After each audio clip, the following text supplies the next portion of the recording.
everybody, it's Chris with Atlantic Pet Sitting. I'm here with Kristi from Treat Your Pet, and she's located actually right here, right beside Lowe's, right across from Grand Dunes here in Myrtle Beach. And I'm just sitting down with her. We have a lot of great questions, and let's go ahead and dive right into it. All right. So Kristi, the first thing I wanted to ask you is, I just adopted a dog from the animal shelter. I walk into a bunch of different retailers. I see hundreds of options with dog food. What do I look for? Where do I even start? That's a great question. So we really ask people to think about what's in the pet food, what's available, what's nutritional. At a lot of the big brands out there, you may see that they do include a lot of fillers. They may not include quite the full nutritional needs for the pet. So a lot of the brands that we carry, you will find that they are biologically appropriate for what they need for cats and dogs. And the other big thing is you see a huge range in prices. Mm-hmm. You can get something that's, $5 for the, gallons and gallons of dog food, or you see something that's, this big and it's $30.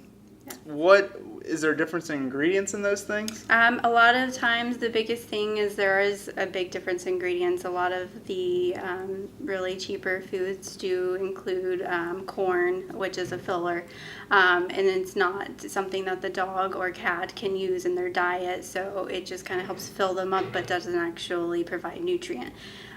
Whereas you also have to look at the feeding recommendations on the back of the bag. Every manufacturer will have a different feeding recommendation. And so those bags will say, 2 cups of food a day for a small dog, whereas foods that don't have fillers in them will say half a cup a day for a small dog. I mean, it can range pretty dramatically, so it may seem like you're paying less per bag, but you're having to feed them more, whereas with the more expensive bags you're feeding less, so the cost starts to get closer. Yeah, something I noticed with my boy Coleman is when we first started out, this was before the pet sitting business and before I really knew better, we were just kind of going with the middle grade, it was the average cost, so that's what we decided to go with. And we found that he just didn't seem to be getting full. It just took more and more for him to seem like he was, full, and he was developing more fat than I think he needed to be.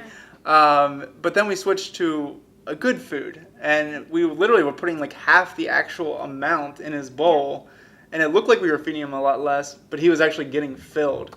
And that those bad pounds started to really fall off when we switched his food. So that would be the best thing. So when you're looking for a food for your pet, it's important to go to somebody who knows what they're talking about. A lot of the times in the grocery stores or a big box store, you're not going to be talking to somebody who really has much experience. The reason Kristi started this is because she was looking for great options for her pets. That's right. And so she's done all the research for you guys. So definitely go and talk to somebody like Kristi who knows what they're looking for and can really decipher what's on the back of the bag, because to me it seems like all Greek, but for somebody who knows what they're talking about, they can point you in the right direction and make sure you're making that good decision for your pets just like you would yourself.